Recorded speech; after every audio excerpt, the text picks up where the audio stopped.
ਵਾਹਿਗੁਰੂ ਜੀ ਕਾ ਖਾਲਸਾ ਵਾਹਿਗੁਰੂ ਜੀ ਕੀ ਫਤਿਹ।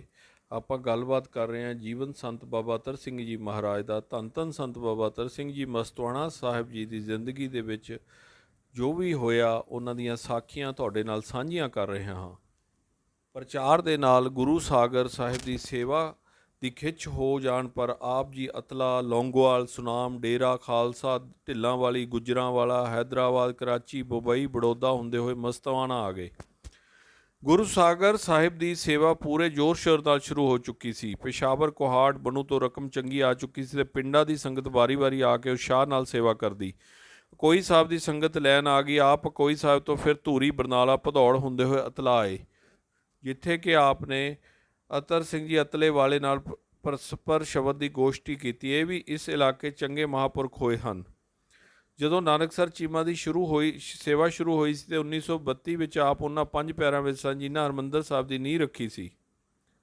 ਇੱਥੋਂ ਲੌਂਗੋਵਾਲ ਹੁੰਦੇ ਹੋਏ ਸੁਨਾਮ ਆਏ ਤੇ ਇੱਕ ਖੋਲੇ ਵਿੱਚ ਡੇਰਾ ਲਾਇਆ, ਜਿੱਥੇ ਗੁਰੂ ਨਾਨਕ ਸਾਹਿਬ ਦੇ ਦਰਸ਼ਨ ਦੇ ਕੇ ਇੱਕ ਬ੍ਰਾਹਮਣ ਨੂੰ ਨਿਹਾਲ ਕੀਤਾ ਸੀ। ਸੰਤ ਜੀ ਨੇ ਹੁਕਮ ਕੀਤਾ, ਜਿੱਥੇ ਦੀਵਾਨ ਲੱਗਾ ਇੱਥੇ ਗੁਰਦੁਆਰਾ ਬਣਾਓ ਤੇ ਗਲੀ ਵਾਲੀ ਗੁਫਾ ਵਿੱਚ ਖੂਹੀ ਲਾਓ।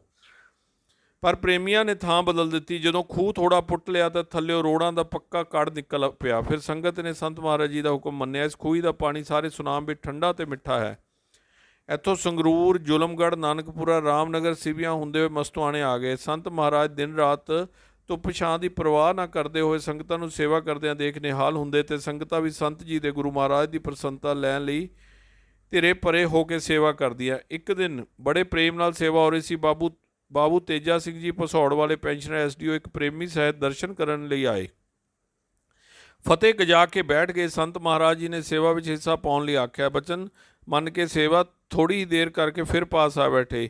ਸੰਤ ਮਹਾਰਾਜ ਜੀ ਨੇ ਫਰਮਾਇਆ, ਕਿੰਨਾ ਸੋਹਣਾ ਕੰਮ ਹੋ ਰਿਹਾ ਹੈ। ਗੁਰੂ ਘਰ ਦੀ ਟਕਸਾਲ ਹੈ। ਇਸ ਨਾਲੋਂ ਦੋਵੇਂ ਹੀ ਕੰਮ ਸੇਵਾ ਤੇ ਸਿਮਰਨ ਹੁੰਦੇ ਰਹਿੰਦੇ ਹਨ। ਇਹ ਬਚਨ ਸੁਣ ਕੇ ਬਾਬੂ ਤੇਜਾ ਸਿੰਘ ਜੀ ਨੇ ਤਰਕ ਕਰਕੇ ਆਖਿਆ, ਇੱਟਾਂ ਵੱਟੇ ਹੀ ਖੜੇ ਹੋ ਰਹੇ ਹਨ, ਹੋਰ ਕੀ ਹੈ। ਪ੍ਰੇਮੀ ਦਾ ਬਚਨ ਸੁਣ ਕੇ ਸੰਤ ਜੀ ਅਡੋਲ ਬੈਠੇ ਰਹੇ ਤੇ ਉੱਠ ਕੇ ਚਲੇ ਗਏ। ਅਸਲ ਵਿੱਚ ਇਹਨਾਂ ਦੇ ਵਿਦਿਅਕ ਪ੍ਰਚਾਰ ਦੇ ਕੇਂਦਰ ਭਸੌੜ ਦੇ ਨੇੜੇ ਇਤਨਾ ਮਹਾਨ ਤੀਰਥ ਪ੍ਰਗਟ ਹੋਣ ਪਰ ਇਹੀ ਈਰਖਾ ਦਵੈਸ ਬਸ ਅੰਦਰੋਂ ਖੁਸ਼ ਨਹੀਂ ਸਨ ਤੇ ਆਪਣੀ ਪੜਾਸ ਇਸ ਦੇ ਖਿਲਾਫ ਕੱਢਦੇ ਰਹਿੰਦੇ ਸਨ।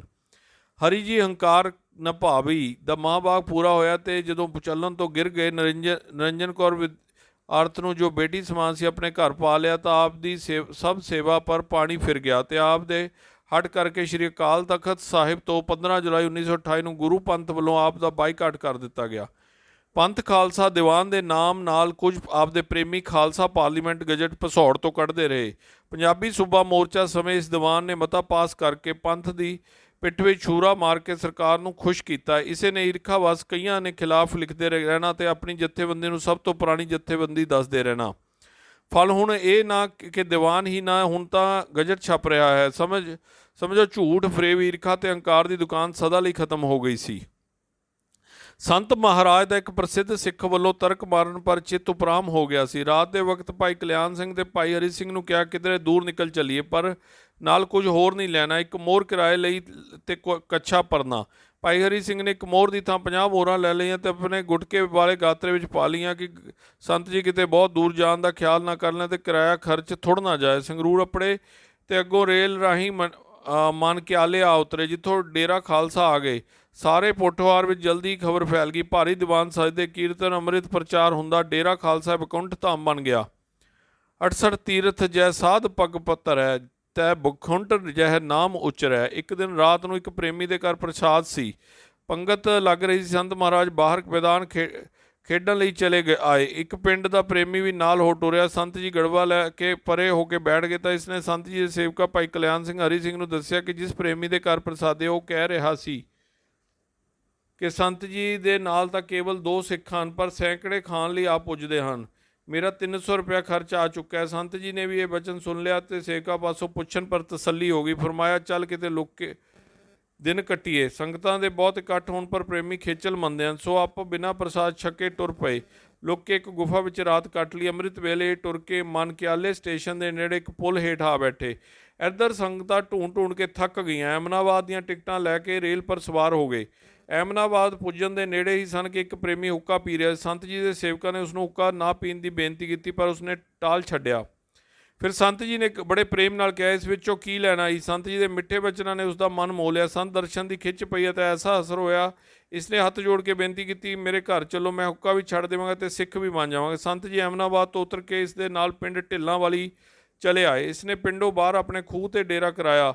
ਦੋਵੇਂ ਵਕਤ ਪਿੰਡ ਦੇ ਗੁਰਦੁਆਰੇ ਵਿੱਚ ਦੀਵਾਨ ਸਜਦਾ ਅਤੇ ਪ੍ਰਸ਼ਾਦਾ ਖੂਹ 'ਤੇ ਪ੍ਰੇਮੀ ਲੈ ਆਉਂਦੇ।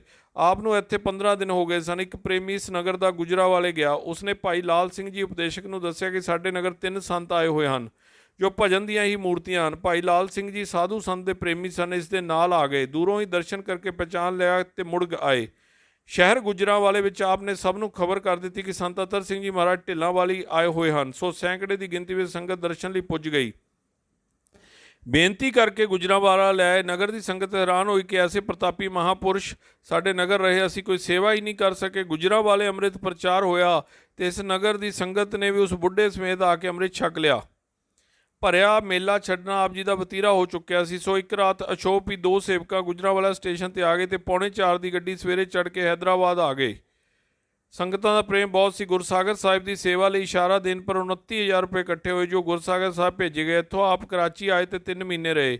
ਇੱਥੇ ਵੀ ਸੇਵਾ ਬਹੁਤ ਹੋਈ। ਇੱਥੋਂ ਮੀਰਪੁਰ ਖਾਸ ਅਜਮੇਰ ਦੇ ਰਸਤੇ ਬੰਬਈ ਆਏ। ਥੋੜ੍ਹੇ ਦਿਨ ਪ੍ਰੇਮ ਲੈ ਕੇ ਬੜੌਦੇ ਆ ਗਏ।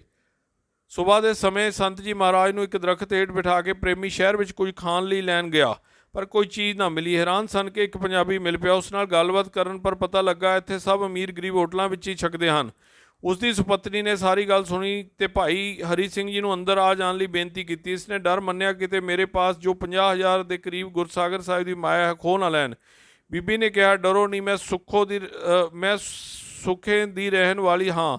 ਤੁਸੀਂ ਪੋਠੋਹਾਰੀ ਭਰਾ ਨਜ਼ਰੀ ਪੈਂਦੇ ਹੋਏ ਅੰਦਰ ਚਲੇ ਪਏ। ਉਸਨੇ ਬਹੁਤੇ ਫੁਰਤੀ ਨਾਲ ਆਲੂਆਂ ਦੀ ਸੁੱਕੀ ਸਬਜ਼ੀ ਬਣਾ ਦਿੱਤੀ, ਪੂੜੀਆਂ ਤਲ ਦਿੱਤੀਆਂ। ਉਹ ਲੈ ਕੇ ਪੁੱਜੇ। ਸੰਤ ਮਹਾਰਾਜ ਦੇ ਪੁੱਛਣ ਪਰ ਕਿ ਦੇਰ ਕਿਉਂ ਇਤਨੀ ਲੱਗੀ ਤਾਂ ਇਸਨੇ ਸਾਰੀ ਗੱਲ ਆਖ ਸੁਣਾਈ। ਸੰਤ ਜੀ ਨੂੰ ਪ੍ਰਸ਼ਾਦ ਛਕਾ ਕੇ ਇਹਨਾਂ ਦੋਹਾਂ ਨੇ ਪ੍ਰਸ਼ਾਦ ਛਕ ਲਿਆ। ਭਾਈ ਹਰੀ ਸਿੰਘ ਜਦੋਂ ਬਰਤਨ ਦੇਣ ਆਏ ਤਾਂ ਬੀਬੀ ਨੇ ਦੁੱਧ ਦੀ ਬਾਲਟੀ ਭਰ ਦਿੱਤੀ। ਇਹ ਦੁੱਧ ਲੈ ਕੇ ਆਏ ਤਾਂ ਮਹਾਰਾਜ ਜੀ ਨੇ ਕਿਹਾ, ਕੀ ਕੁਝ ਕੀਮਤ ਵੀ ਦਿੱਤੀ ਹੈ ਕਿ ਐਵੇਂ ਲੁੱਟ ਕੇ ਹੀ ਲਿਆਂਦਾ ਹੈ। ਸੇਵਾਦਾਰ ਨੇ ਬੇਨਤੀ ਕੀਤੀ, ਮਹਾਰਾਜ ਜੀ ਮੈਂ ਮਾਇਆ ਦੇਣ ਦਾ ਬਥੇਰਾ ਯਤਨ ਕੀਤਾ ਪਰ ਉਹਨਾਂ ਨੇ ਨਹੀਂ ਲਈ। ਆਪ ਤਿੰਨੇ ਬਾਜ਼ਾਰ ਵੇਖ ਰਹੇ ਸਨ ਤਾਂ ਕਿਸੇ ਨੇ ਦੱਸਿਆ ਕਿ ਇਸੇ ਸ਼ਹਿਰ ਵਿੱਚ ਸਾਰੇ ਸੰਸਾਰ ਦੇ ਸਿੱਕੇ ਰੁਪਏ ਪੈਸੇ ਮਹਾਰਾਜ ਨੇ ਇਕੱਠੇ ਕੀਤੇ ਹੋਏ ਹਨ। ਮਕਾਨ ਦੀ ਚਾਬੀ ਮਹਾਰਾਜ ਜੀ ਪਾਸ ਰਹਿੰਦੀ ਹੈ ਤੇ ਸ਼ਾਮ ਨੂੰ ਦਰਵਾਜ਼ਾ ਖੁੱਲ੍ਹਦਾ ਹੈ। ਸੰਤ ਜੀ ਇੱਕ ਦਰਖਤ ਹੇਠ ਬੈਠ ਕੇ ਸਿਮਰਨ ਵਿੱਚ ਜੁੜ ਗਏ। ਮਹਾਰਾਜਾ ਆਇਆ ਤੇ ਦਰਸ਼ਨ ਕਰਕੇ ਨਿਹਾਲ ਹੋਇਆ। ਪੁੱਛਿਆ, ਆਪ ਕੌਣ ਹੋ? ਸੰਤ ਜੀ, ਅਸੀਂ ਗੁਰੂ ਨਾਨਕ ਗੁਰੂ ਗੋਬਿੰਦ ਸਿੰਘ ਜੀ ਮਹਾਰਾਜ ਦੇ ਸਿੱਖਾਂ ਤੇ ਪੰਜਾਬ ਦੇਸ਼ ਦੇ ਰਹਿਣ ਵਾਲੇ ਹਾਂ। ਮਹਾਰਾਜਾ ਬਹੁਤ ਪ੍ਰਸੰਨ ਹੋਇਆ ਤੇ ਆਪ ਨਾਲ ਹੋ ਕੇ ਸਾਰੇ ਸਿੱਖੇ ਵਿਖਾਏ। ਬੜੌਦੇ ਤੋਂ ਸੰਤ ਮਹਾਰਾਜ ਭੋਪਾਲ ਦਿੱਲੀ ਜਾਖਲ ਦੇ ਰਸਤੇ ਸੰਗਰੂਰ ਆ ਉਤਰੇ ਤੇ ਸਿੱਧੇ ਗੁਰਸਾਗਰ ਸਾਹਿਬ ਮਸਤਵਾਨਾ ਪੁੱਜੇ। ਸੰਗਤਾਂ ਵੀ ਬਹੁਤ ਚਿਰ ਤੋਂ ਮਨਮੋਹਣੇ ਦਰਸ਼ਨਾਂ ਨੂੰ ਉਡੀਕ ਰਹੀਆਂ ਸਨ। ਸਭ ਦੇ ਹਿਰਦੇ ਖਿੜ ਗਏ ਅਤੇ ਦੂਨੇ ਉਤਸ਼ਾਹ ਨਾਲ ਸੇਵਾ ਹੋਣ ਲੱਗ ਪਈ। ਧੰਨ ਧੰਨ ਸੰਤ ਬਾਬਾ ਅਤਰ ਸਿੰਘ ਜੀ ਮਹਾਰਾਜ ਜਿਨ੍ਹਾਂ ਨੇ ਸਿੱਖ ਧਰਮ ਦਾ ਇੰਨਾ ਪ੍ਰਚਾਰ ਕੀਤਾ। ਧੰਨ ਧੰਨ ਸੰਤ ਬਾਬਾ ਅਤਰ ਸਿੰਘ ਜੀ ਮਹਾਰਾਜ ਮਸਤਵਾਣਾ ਸਾਹਿਬ ਵਾਲੇ।